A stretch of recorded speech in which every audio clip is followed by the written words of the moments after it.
இந்த தேசத்துக்குள்ளே அவர்கள் பிரவேசிக்க வேணும், எல்லாம் ஏராளம் தாராளமாக அவர்களுக்கு கிடைக்க வேணும். அது ஒன்று, அப்படிப்பட்ட விடுதலை அது கவனிக்கணும். ரெண்டாவது, இன்னொரு காரியத்தை கவனிக்கணும். அதுதான் நமக்கு தேவன் வைத்திருக்கிற மாடல்.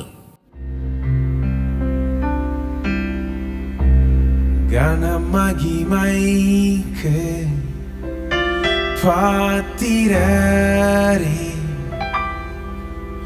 உம்மை கரமுயர்த்தி போற்றி திருநாமம் புகழ்வோம். கனமகிமைக்கு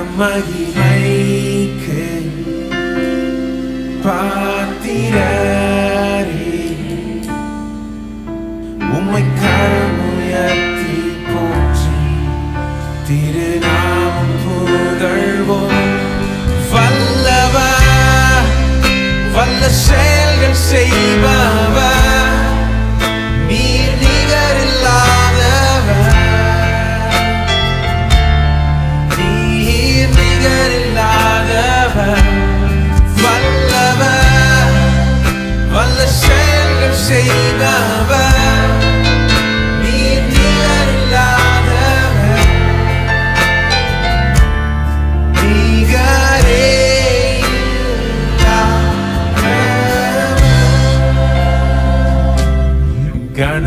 கனமகிமைக்கு பாத்திரரே, உம்மை கரமுயர்த்தி போற்றி திருநாமம் புகழ்வோம். கனமகிமைக்கு பாத்திரரே, உம்மை கரமுயர்த்தி போற்றி திருநாமம் புகழ்வோம். வல்லவர், வல்ல செயல்கள் செய்பவர், நீர் நிகரில்லாதவர், நீர் நிகரில்லாதவர். வல்லவர், வல்ல செயல்கள் செய்பவர், நீர் நிகரில்லாதவர், நிகரே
உபாகமம் 8:7-10 வாசிக்கிறேன்.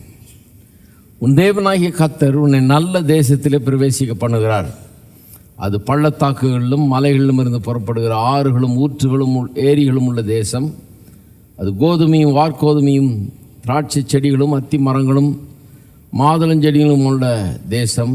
அது ஒலிவ மரங்களும் எண்ணெயும் தேனும் உள்ள தேசம். அது தாழ்ச்சி இல்லாமல் அப்பம் புசிக்கத்தக்கதும் ஒன்றும் உனக்கு குறைவுபடாததுமான தேசம். அது கல்லுகள் இரும்பாய் இருக்கிறதும் செம்பு வெட்டி எடுக்கத்தக்க மலைகள் உள்ளதுமான தேசம். ஆகையால் நீ புசித்து திருப்தி அடைந்திருக்கையில் உன் தேவனாகிய கர்த்தர் உனக்கு கொடுத்த அந்த நல்ல தேசத்துக்காக அவரை ஸ்தோத்தரிக்க கடவாய். பொருளாதார செழிப்பு கெட்டது என்று பரவலாக கிறிஸ்தவர்கள் நினைக்கிறார்கள். ஆனால் நான் உங்களுக்கு காண்பித்தேன், ஆதியாகமம் 1 மற்றும் 2 அதிகாரத்திலிருந்து பொருள் ஆதாரங்களை எல்லாம் உண்டாக்கி வைத்துவிட்டு தேவனே சொல்லுகிறார் அது மிகவும் நல்லது என்று. அதை குறித்து தான் போதித்து கொண்டிருக்கிறேன். தேவன் பொருள் ஆதாரங்களை நமக்காக ஏற்படுத்தினது மட்டும் இல்லை, அவைகளை எல்லாம் மிகவும் நல்லது என்றும் அழைக்கிறார். அவர் நல்லது என்று அழைத்ததை நாம் கெட்டது என்று அழைக்கக்கூடாது. அவர் நல்லது என்று சொல்லிவிட்டார்.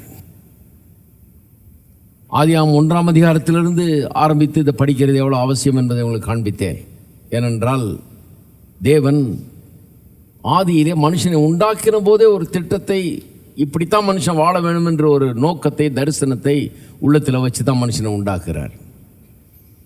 அதனால தான் ஆதியாகமம் 1 ரொம்ப முக்கியம். அந்த தரிசனத்தின்படி தான் உலகத்தை உண்டாக்குகிறார். ஒரு குறைவுள்ள உலகமாக உண்டாக்காமல் நிறைவுள்ள உலகமாய் அதை உண்டாக்குகிறார். மனுஷனுக்கு தேவையான அத்தனையும் அங்கே இருக்கிறது. மனுஷன் உண்டாகிறதுக்கு முன்பாக மனுஷனுக்கு தேவையான அத்தனையும் உண்டாக்கி வைத்து விட்டு தான் மனுஷனை உண்டாக்குகிறார். அவை மனுஷன் உண்டான போது அவனுக்கு எந்த குறையும் இல்லை, எல்லாம் அங்கே கொடுக்கப்பட்டிருந்தது. இதுதான் தேவன் மனித வாழ்க்கைக்காக வைத்திருந்த தரிசனம். இதைத்தான் நான் எடுத்து காண்பித்தேன். ஆகவே தான் இந்த பொருளாதாரங்கள் எல்லாம் நல்லது. அது எவ்வளவு நன்மைக்கு ஏதுவானதாக இருக்க முடியும் மனுஷனுக்கு, அதையெல்லாம் இவன் அனுபவித்து அதில் மகிழ்ந்து வாழ வேண்டும் என்பது தான் தேவனுடைய சித்தம். இந்த அனுபவித்து மகிழ்வதை குறித்து நான் நிறைய பேசினேன். எப்படி தேவன் நாம் அதில் அனுபவித்து மகிழ்ந்து வாழ வேண்டும் என்று விரும்புகிறார் என்பதை. இன்றைக்கு அடுத்தபடியாக இஸ்ரவேலருடைய எகிப்து தேசத்திலிருந்து அவர்களை தேவன் விடுதலை ஆக்கினது. அதன் பிறகு அவர்களை வாக்குத்தத்தம் பண்ணப்பட்ட அந்த கானான் தேசத்துக்குள்ளே, பாலும் தேனும் ஓடுகிற அந்த தேசத்துக்குள்ளே கொண்டு சென்றாரே, அதை குறித்து பேச போகிறோம். ஏனென்றால் அது நமக்கு மறுபடியும் இதே சத்தியத்தை உணர்த்துகிறது. அதாவது தேவன் மனுஷனுக்கு அந்த தரிசனத்தை தான் வச்சிருக்கார். அதுதான் ஒரிஜினல் தரிசனம். அது ஒன்று தான். மறுபடியும் அதுக்கே தான் திரும்புகிறார் அவர் என்பதை அது காட்டுகிறது. ஆகவே தான் இதற்கு நாம் செல்ல போகிறோம். இந்த இஸ்ரவேலருடைய விடுதலை என்பது யாத்ராமத்தில் ஆரம்பித்து யோசுவா வரைக்கும் செல்லுது. கானான் தேசத்தை போய் அடைந்து அங்கே நிலத்தை பங்கிட்டு, அந்த இடத்தை, தேசத்தை பங்கிட்டு கொடுக்கறதெல்லாம் அங்கே நடக்கிறது. ஆகவே உபாமத்தோடு முடியாமல் அங்கே யோசுவாவையும் அங்கே சேர்த்து தான் சொல்ல வேண்டும். இந்த விடுதலை மற்றும் கானான் தேசத்தை சுதந்திரிப்பது என்பது அவ்வளவு காரியங்களும் அங்கே அடங்கி இருக்கிறது. ஆனால் ஒரு காரியம் இதை நல்லா வாசித்து படித்த கிறிஸ்தவர்கள் கூட விளங்குவான்னு தெரியல. அது என்னன்னா, இந்த யாத்ராமத்திலிருந்து யோசுவா வரை உள்ள அந்த பகுதியிலே இஸ்ரவேலருடைய விடுதலை, கானான் தேசத்தை சுதந்திரிப்பது, இந்த பகுதியிலே ஆழமான உபதேசங்கள், சத்தியங்கள் அடங்கி இருக்கிறது என்பதை கிறிஸ்தவர்களே புரிந்து கொண்டார்களா என்பது சந்தேகம்தான். யூதர்களை பொறுத்தவரை இந்த பகுதி, இஸ்ரவேலுடைய விடுதலை குறித்து பேசும் இந்த பகுதி, கானான் தேசத்தை போய் சேர்வது, இதெல்லாம் குறித்த இந்த பகுதி சிருஷ்டிப்புக்கு அடுத்தபடியாக மிகவும் முக்கியம் வாய்ந்த வேத பகுதியாக கருதப்படுகிறது. அவங்க சொல்கிறாங்க, சிருஷ்டிப்பு அடுத்தபடியாக நெக்ஸ்ட் மோஸ்ட் இம்பார்ட்டன்ட் எதுன்னா இந்த வேத பகுதி தான் ரொம்ப இம்பார்ட்டன்ட் அப்படிங்கிறாங்க. ஏனென்றால் இதன் மூலமாக தேவன் தம்முடைய தன்மையும் தம்முடைய சித்தத்தையும் உலகத்தை குறித்தும் மனுஷ வாழ்க்கையை குறித்தும் வைத்திருந்த தரிசனத்தையும் தேவன் திட்டவட்டமாக வெளிப்படுத்துகிறார். ஆகவே இந்த பகுதி ரொம்ப முக்கியம்ன்றாங்க. எவ்வளவு முக்கியம்? புதிய ஏற்பாட்டில் கிறிஸ்துவின் பிறப்பு, அவருடைய உலக ஊழியம், சிலுவை மரணம், இதெல்லாம் புதிய ஏற்பாட்டுக்கு அடிப்படையாக எவ்வளவு முக்கியமோ அந்த அளவுக்கு பழைய ஏற்பாட்டுக்கு அடிப்படையாக முக்கியமானது இந்த யாத்ராம் முதல் யோசுவா வரை உள்ள புஸ்தகங்கள். இஸ்ரவேலின் விடுதலையை குறித்த, எகிப்திலிருந்து அவர்கள் பெற்ற விடுதலை, கானான் தேசம், இதை குறித்த சத்தியங்கள் அதை போலவே முக்கியம் வாய்ந்ததுங்கிறாங்க. இயேசுடைய பிறப்பு, ஊழியம், சிலுவை மரணம், எவ்வளோ முக்கியமோ புதிய ஏற்பாட்டுக்கு, அந்த அளவுக்கு பழைய ஏற்பாட்டுக்கு இந்த பகுதி ரொம்ப முக்கியம் என்கிறார்கள். அது மட்டும் இல்லாமல் இயேசுவுடைய போதனைகள் புதிய ஏற்பாட்டில் எவ்வளோ முக்கியமாக இருக்கிறதோ, அடிப்படை சத்தியமாக இருக்கிறதோ, அதை வச்சு தான் அது ஒரு அடிப்படையாக இருக்கிறது. அது போலவே பழைய ஏற்பாட்டில் இது ரொம்ப அடிப்படையான ஒரு போதனையாக இருக்கிறது. புதிய ஏற்பாட்டு நிருபங்களை எடுத்துக்கொண்டீர்கள், நான் பவுல், யோவான், பேதுரு, யாக்கோபு போன்றவர்கள் எழுதும்போது பார்த்தீங்கன்னா 2 காரியங்களை வைத்து தான் அவர்கள் எழுதுகிறார்கள். ஒன்று, இயேசுனுடைய உபதேசம், இயேசு போதித்தவைகள் என்ன, அதை வச்சு சில காரியங்களை சொல்கிறாங்க. நான் இப்போ அன்பை குறித்து போதிக்கும் போது நிறைய சொன்னேன். பவுல், யோவான்லாம் அன்பை குறித்து சொல்கிறத அவ்வளோ இயேசுகிட்ட கற்றுக்கிட்டது தான். அதை வச்சு தான் அவங்க எடுக்கிறாங்க. அதுவும் இல்லாமல் பழைய ஏற்பாட்டிலேருந்து எடுக்கிறாங்க காமிச்சேன். அது எங்கேருந்தெல்லாம் வருதுன்னு காமிச்சேன். அதெல்லாம் இந்த புஸ்தகங்கள்லேருந்து தான் வருது. அப்போ புதிய ஏற்பாட்டு நிருபங்கள் எல்லாம் கிறிஸ்தவ சத்தியத்தை நமக்கு விளக்குகிற நிருபங்கள். கிறிஸ்துவுக்கு பிறகு, அவருடைய மரணம், உயிர்த்தெழுதலுக்கு பிறகு அதையெல்லாம் விளக்கி சொல்கிறது தான் நிருபங்கள். அதனால் நிருபங்கள் சபையாருக்கு ரொம்ப முக்கியமாக இருக்குது, கிறிஸ்தவ சபைக்கு. அந்த கிறிஸ்தவ போதனைகள் எடுத்துக்கிட்டிங்கன்னா, நிருபங்களை எடுத்துக்கிட்டிங்கன்னா புதிய ஏற்பாட்டில் அவைகள் எல்லாம் எதன் அடிப்படையில் எதை மேற்கோள் காட்டி எழுதுகிறதுனா, பழைய ஏற்பாட்டையும் கிறிஸ்துவனுடைய போதனை இதையும் மேற்கோள் காட்டி தான் அங்கே எல்லா விவரங்களும் நமக்கு சொல்லப்பட்டிருக்கிறது. ஆக இது ரொம்ப முக்கியமான ஒரு வேத பகுதி. இதுக்குள்ளே போக போகிறோம், அதனால் கொஞ்சம் இதையெல்லாம் கூட தெரிந்து கொள்ள வேணும். ரொம்ப ஆழமான ஒரு வேத பகுதி, ரொம்ப சத்தியங்கள் அடங்கிய வேத பகுதி. கிறிஸ்தவர்களுக்கு ரொம்ப முக்கியமான சத்தியங்கள் இதிலே இருக்கிறது. பழைய ஏற்பாட்டுக்கு இயேசுவும் அவருடைய வாழ்க்கையும் அவருடைய மரணமும், அதெல்லாம் பிறப்பு முதல் மரணம் வரை எல்லாம் எவ்வளோ முக்கியமோ, அதுபோல் இங்கே பழைய ஏற்பாட்டில் ரொம்ப முக்கியமான வேத பகுதினா சிருஷ்டிப்புக்கு அடுத்தபடியாக இந்த வேத பகுதி தான். அதை மனதில் வைத்துக்கொள்ள வேணும். 2வதாக சமூக வாழ்க்கையை குறித்து இந்த வேத பகுதி, யாத்ரா முதல் யோசுவா வரை உள்ள வசனங்கள் நிறைய நமக்கு சொல்லுகிறது என்று நிறைய பேர் அதற்காக பயன்படுத்துகிறார்கள். அமெரிக்காவில் மார்ட்டின் லூத்தர் கிங் ஜூனியர் என்பவர் ஒரு பிரசங்கியார். அவர்தான் அங்கே ஆப்பிரிக்க இனத்தை சேர்ந்த மக்கள் அடிமைகளாக கொண்டு வரப்பட்டு ரொம்ப காலமாக அடிமைகளாக இருந்தவர்கள் ஆபிரகாம் லிங்கன் மூலமாக விடுவிக்கப்பட்டார்கள். விடுவிக்கப்பட்ட பிறகு 100 ஆண்டுகளுக்கு பிறகுதான் அவர்களுக்கு சம உரிமை கிடைத்தது. அடிமைகள் இருக்கக்கூடாதுன்னு சட்டத்தை கொண்டு வந்துட்டார். அது 100 ஆண்டுகளுக்கு முன்னாலே கிடைச்சிருச்சு. அதுக்கு பிறகு 100 ஆண்டு பொறுத்து தான் அடிமைகள் என்கிற காரியத்தை ஒழித்த பிறகு 100 ஆண்டு ஆச்சு, சம உரிமை கிடைக்கிறது. சம உரிமைனா ஒரு ரெஸ்டாரண்ட்டுக்கு போனால் எல்லாரும் ஒரே ரெஸ்டாரண்ட்டுக்கு போகலாம். வெள்ளைக்காரனும் இந்த ஆப்பிரிக்க இனத்தை சேர்ந்தவர்களும் ஒரே ரெஸ்டாரண்ட்டுக்கு போகலாம். குடியிருப்பு ஒரே பகுதியில் இருக்கலாம். ஒரே பள்ளிக்கூடத்துக்கு அவருடைய பிள்ளைகள் போகலாம். ஒரே பஸ்ஸில் பிரயாணம் பண்ணலாம். ஒரே பஸ்ஸில் முந்து பிரயாணம் பண்ணாங்க. இவங்கெல்லாம் போய் பின்னாடி உட்காரணும், வெள்ளைக்காரங்களாம் முன்னாடி உட்காருவாங்க. இந்த மாதிரிலாம் சட்டங்கள்லாம் இருந்தது. அதையெல்லாம் ஒழித்து சிவில் ரைட்ஸ் என்று ஒன்று கொண்டு வந்தார் 100 வருஷத்துக்கு பிறகு.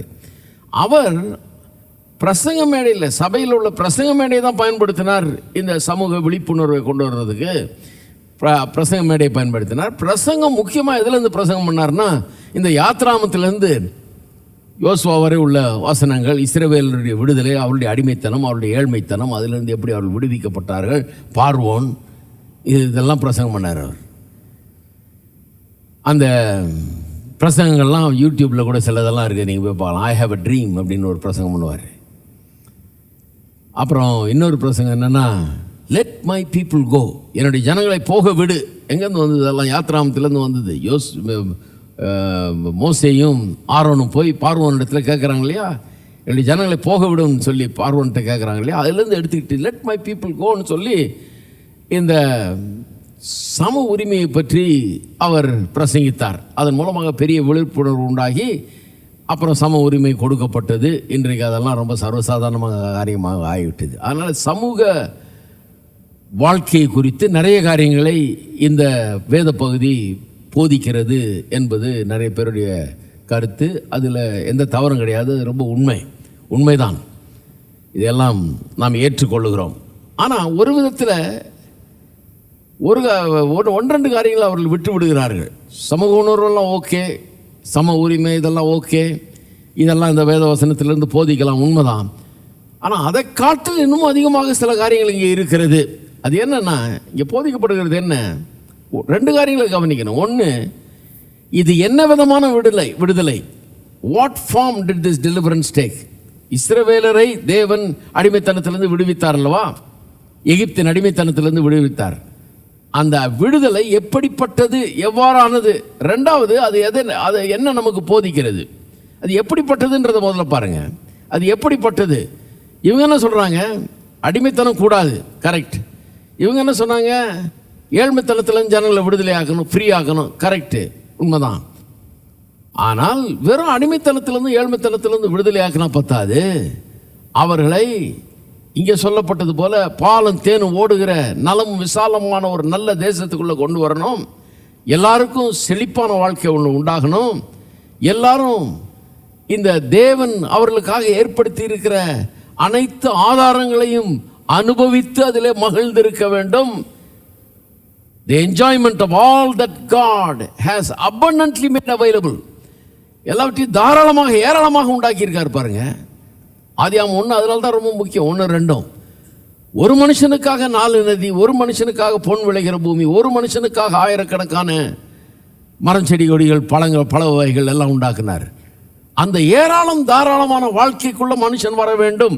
இதை கிறிஸ்தவத்தில் அப்படியே நெக்லெக்ட் பண்ணுறாங்க. இன்னும் கேட்டால் அவாய்ட் பண்ணுறாங்க, மட்டுப்படுத்துகிறார்கள் என்றே சொல்லலாம். கரெக்டு தான். அடிமைத்தனத்தை ஒழிக்கிறதுக்கு பேசுறதெல்லாம் கரெக்டு தான், அது நம்ம ஒத்துக்கிறோம்.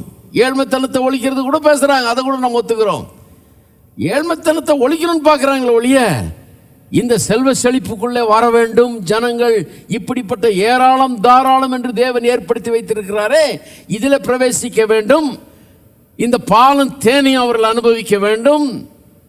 அவர்கள் வாழுகிற அந்த தேசம், வாழ்க்கை, அந்த தேசத்தின் வர்ணனை கவனிங்க. இங்கே அதான் சொல்லியிருக்கு, ஆறுகளும் ஊற்றுகளும் ஏரிகளும் உள்ள தேசம், கோதுமையும் வார்கோதுமையும் திராட்சை செடிகளும் அத்தி மரங்களும் மாதுளஞ்செடிகளும் உள்ள தேசம். கேட்கவே அவ்வளோ நல்லா இருக்குது. ஒலிவ மரங்களும் எண்ணெயும் தேனும் உள்ள தேசம். நாக்கு ஊறுது கேட்கும்போது. எப்படிப்பட்ட தேசம் பாரு, கொஞ்சம் சாதாரண தேசம் அல்ல. தாழ்ச்சி இல்லாமல் அப்பம் புசிக்கிற தேசம். சாப்பாடை பற்றி யோசிக்க வேண்டியதில்லை. எந்த பஞ்சம் பசி பட்டினி இல்லாத தாழ்ச்சி இல்லாமல் அப்பம் புசிக்கிற தேசம். கல்லுகள் இரும்பாய் இருக்கிறதும் செம்பு வெட்டி எடுக்கத்தக்கமான மலைகள் உள்ள தேசம். அதாவது வளமான ஏராளம் தாராளம் என்ற அப்படிப்பட்ட ஒரு தேசம், அப்படிப்பட்ட ஒரு வாழ்க்கை. அதைத்தான் தேவன் மனுஷனுக்கு என்று சித்தமாய் வைத்திருக்கிறார். இதை சொல்ல வேண்டிய விதத்தில் சொல்லாமல் விட்டுட்டோம், அதுதான் பிரச்சனை. அடிமைத்தனம் கூடாதுன்ற பிரச்சனை கரெக்டு, ஏழ்மைத்தனம் கூடாதுன்றது கரெக்டு. ஆனால் அதையும் தாண்டி இப்படிப்பட்ட ஏராளம் தாராளம் வளம் தேவன் ஏற்படுத்தி வைத்திருக்கிற அத்தனை நல்ல காரியங்களையும் மனுஷன் அனுபவித்து மகிழ்ந்து வாழ வேண்டும், திளைக்க வேண்டும் அதிலே என்று போதிப்பதை அவர்கள் செய்யாமல் விட்டுவிட்டார்கள். நிறைய பேர் அதை ஃபாலோ பண்ணுறது கிடையாது. ஆனால் அதைத்தான் வேத வசனம் சொல்லுது. அப்படிப்பட்ட விடுதலை தான் இது. வெறும் அவர்களை விடுவித்து சிலர் நினைக்கிற மாதிரி வனாந்திரத்து கொண்டு தினந்தோறும் அவர்களுக்கு அனுதின மன்னாவை கொடுத்து போஷித்து நடத்துறதுக்காக அவர் விடுதலை கொடுக்கல. அடிமைத்தனத்திலேருந்து விடுதலை ஆயிடுச்சு, பசி பட்டினிலேருந்து கூட விடுதலை ஆயிடுச்சுன்னு சொல்லலாம். ஏன்னா டெய்லி மன்னா வந்துடுது. ஆனால் அதுவல்ல தேவனுடைய சித்தம். எது தேவனுடைய சித்தம்? இந்த தேசத்துக்குள்ளே அவர்கள் பிரவேசிக்க வேணும், எல்லாம் ஏராளம் தாராளமாக அவர்களுக்கு கிடைக்க வேணும். அது ஒன்று. அப்படிப்பட்ட விடுதலை அது கவனிக்கணும். ரெண்டாவது, இன்னொரு காரியத்தை கவனிக்கணும். அதுதான் நமக்கு தேவன் வைத்திருக்கிற மாடல். பேரடைம்னு சொல்லுவாங்க ஆங்கிலத்தில், ஒரு வார்த்தை இருக்கு, பேரடைம். பேரடைம்னா அதை பார்த்துக்குங்க, அதே தான் உங்களுக்கும் அப்படின்றதான் பேரடைம் உடைய அர்த்தம். இதுதான் மாடல், கர்த்தர் வைத்திருக்கிற மாதிரி. இதுதான் நாம் எப்படி வாழ வேண்டும், எப்படி இருக்க வேண்டும். கர்த்தர் என்ன சொல்லியிருக்காரு, இதைத்தான் சொல்றாரு. இதுதான் மாடலுங்கிறாரு. இப்படித்தான் இருக்க வேண்டும் என்று வேதவசனம் போதிக்கிறது.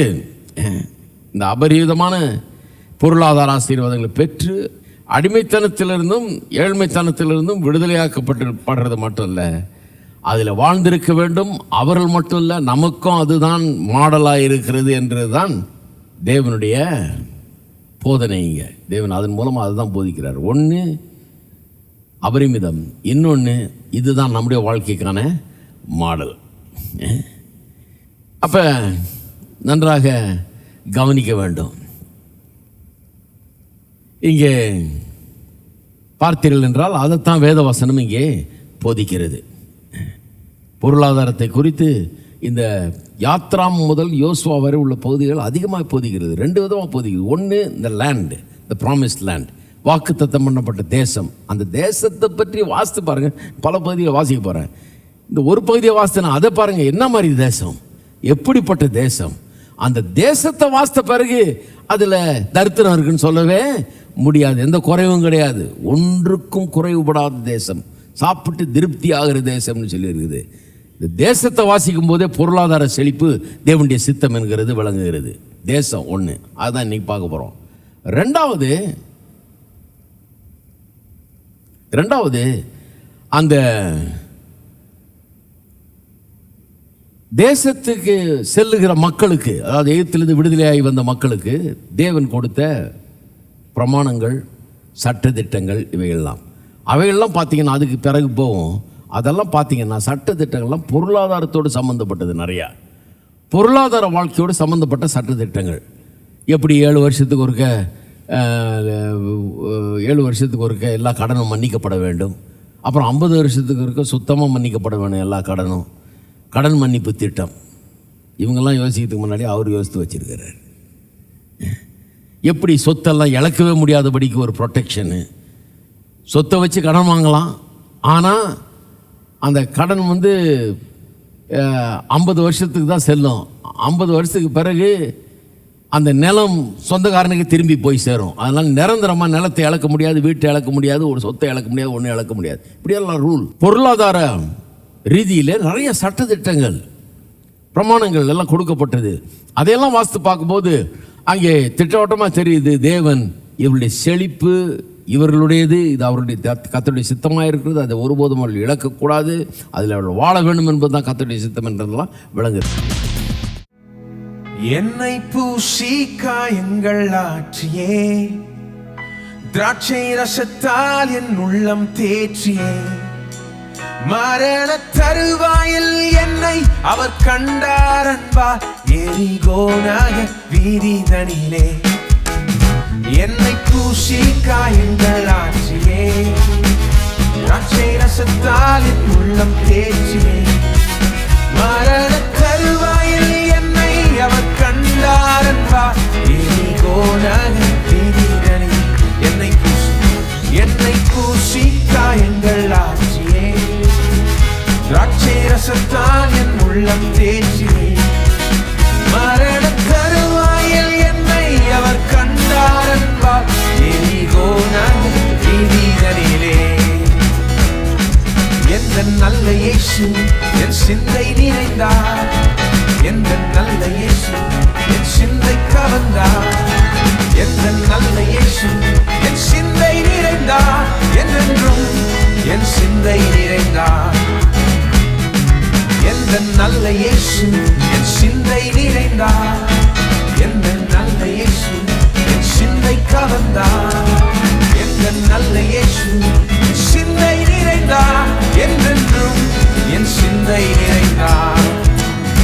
என்னை பூசி காயங்கள் ஆற்றியே, திராட்சை ரசத்தால் உள்ளம் தேற்றியே, மரண தருவாயில் என்னை அவர் கண்டார் அன்பார், எரிகோனாக வீதிதனிலே. என்னை பூசி காயங்கள் ஆற்றியே, திராட்சை ரசத்தால் மரண அவர் கண்டார் அன்பார், எரிகோனாக வீதிதனிலே. எந்த நல்ல இயேசு என் சிந்தை நிறைந்தார், எந்த நல்ல இயேசு என் சிந்தை கவர்ந்தார், எந்த நல்ல இயேசு என் சிந்தை நிறைந்தார், என்றென்றும் என் சிந்தை நிறைந்தார். எந்த நல்ல இயேசு என் சிந்தை நிறைந்தார், எந்த நல்ல இயேசு என் சிந்தை கவர்ந்தார், எந்த நல்ல இயேசு என் சிந்தை நிறைந்தார், என்றென்றும் என் சிந்தை. எந்த நல்ல இயேசு, எந்த நல்ல இயேசு என் சிந்தை நிறைந்தார், எந்த நல்ல இயேசு என் சிந்தை கவர்ந்தார், எந்த நல்ல இயேசு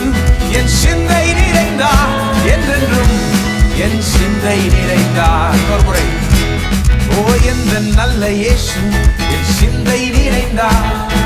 எந்த நல்ல இயேசு என் சிந்தை கவர்ந்தார். எந்த நல்ல இயேசு என் சிந்தை நிறைந்தார்.